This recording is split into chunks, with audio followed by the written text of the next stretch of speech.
Olá, pessoal! Nossa coluna de Direito Tributário já está no ar. Um abraço a todos vocês, abraço Dr. Vitor, Ney, Santos. Obrigada pela oportunidade de estarmos aqui falando um pouquinho a respeito do direito tributário. A gente já está chegando no fim de mais um ano, espero que vocês tenham curtido todas as nossas matérias nessa coluna e que tanto traz novidades a respeito do que acontece no mundo do direito tributário, né? Um mundo muito específico e de muita necessidade de estudos e conhecimentos. A gente tem que acompanhar as legislações, temos que acompanhar os entendimentos jurisprudenciais e por conta de uma decisão agora do STF falando sobre o ICMS, né, na energia elétrica, então veio à tona este tributo e é por isso que nós vamos conversar um pouquinho sobre esses aspectos gerais do ICMS, para que vocês conheçam ou talvez relembrem alguns dos seus fundamentos essenciais. Pois bem, a sigla ICMS, ela trata de um imposto que incide sobre a circulação de mercadorias e a prestação de serviços. Esses serviços são serviços de transporte interestadual ou intermunicipal, como também serviços de comunicação, né? E além disso, incide também o ICMS na importação, lá na hora do desembaraço aduaneiro daquela mercadoria chegando ao Brasil, precisa também fazer o recolhimento do ICMS. Como todo direito tributário, parte do texto constitucional, então o ICMS está disposto lá no artigo 156, inciso 2 da Constituição Federal, mas, como eu disse, é um tributo de competências dos estados e do Distrito Federal. Então, cada estado e o Distrito Federal possui regulamentos do ICMS específico para o seu estado. E daí já surge uma grande dificuldade para que nós tributaristas possamos entender o ICMS, que existem regras específicas para cada um dos estados brasileiros, né? Vejam a dificuldade da gente conseguir identificar todos os fundamentos, todas as disposições legais de cada um dos estados que rege a instituição, que rege a operação deste tributo. Pois bem, o que é importante a gente mencionar? Qual que é o fato gerador do ICMS? Circulação de bens, prestação de serviços, né, de transportes intermunicipal e interestadual, serviços de comunicação e também a importação no momento do desembaraço aduaneiro. O que a gente precisa saber também?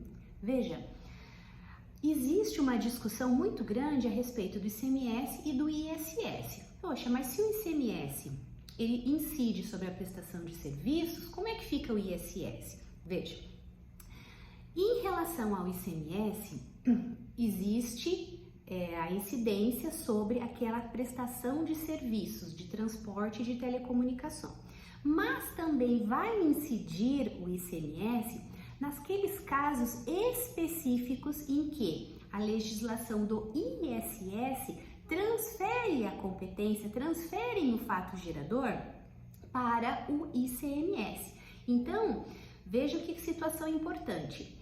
Também será fato gerador do ICMS a saída de mercadorias junto com a prestação de serviço sujeitos ao ISS, né? Mas apenas quando a própria legislação do ISS determinar que aquela mercadoria fica sujeita ao ICMS. Então, surge aqui uma nova característica que nós temos que prestar atenção.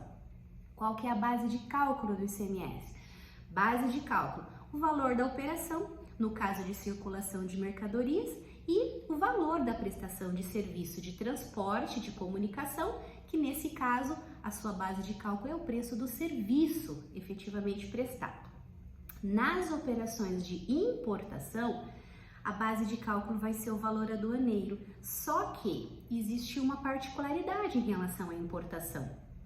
Vai ser o valor aduaneiro acrescido de o imposto de importação, do IPI, do IOF, de outros impostos que eventualmente possam incidir, como também taxas, contribuições e despesas aduaneiras. Vejam que no caso da importação, a base de cálculo do ICMS é bem recheada, né? Em relação às alíquotas do ICMS, as alíquotas elas costumam variar, alíquotas internas, né? Operação dentro do estado. Elas costumam variar, conforme a legislação estadual, em torno de 17% e 18%. Alguns estados, eles criaram um fundo de combate à pobreza. E esse fundo de combate à pobreza acresce uma alíquota de 1 a 2% no ICMS. Então, tem essa outra observação. Quem que é o contribuinte do ICMS? Qualquer pessoa, física ou jurídica, que com habitualidade e em volume caracterize intuito comercial nas operações de circulação de mercadorias ou prestações de serviços de transporte intermunicipal e interestadual e de comunicação, ainda que essas operações ou prestações se iniciem no exterior. Uma outra situação interessante do ICMS são os princípios que o regem. Primeiro, é um princípio não cumulativo, ou seja, o tributo debitado na operação anterior, ele vai servir como crédito na operação posterior. Então, existe uma conta gráfica para apuração desse ICMS num livro próprio, né?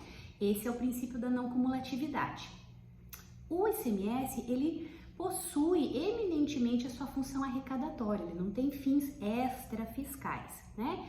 E é importante também mencionar que é um outro princípio que é a seletividade do ICMS. Veja, conforme a essencialidade do produto ou do serviço, os estados podem majorar a sua alíquota ou diminuir a sua alíquota. Então, por exemplo, produtos relativos à cesta básica, vai ter uma alíquota menor. Produtos relativos a cigarro, a perfumaria, são produtos supérfluos? Pois bem, então existe uma alíquota bem maior. Daí surge essa discussão toda em relação ao ICMS, quando vem o STF agora, recentemente, falando que não pode haver uma alíquota de ICMS para serviços de energia, né? Energia elétrica, com alíquotas de 25%, 27%, como acontece. Porque a energia elétrica, ela é para todos. Se ela é para todos, então precisamos preservar a essencialidade dessa situação, deste produto, tendo uma alíquota menor e não uma alíquota maior, como acontece além da energia elétrica, com o serviço de telecomunicação e também com os combustíveis, né? Então, surgiu agora um precedente do STF declarando essa seletividade do ICMS, garantindo alíquotas compatíveis, justas para aqueles produtos que são essenciais em relação aos supérfluos. Bom, esses são algumas características específicas do ICMS. A gente vai ter uma nova oportunidade para conversar especificamente sobre essa decisão do STF, que vai discutir a seletividade deste tributo tão importante. Bom, vamos conversar na próxima semana. A coluna de Direito Tributário vai estar no ar e eu vou contar com a presença de todos vocês lá. Um abraço a todos, viu?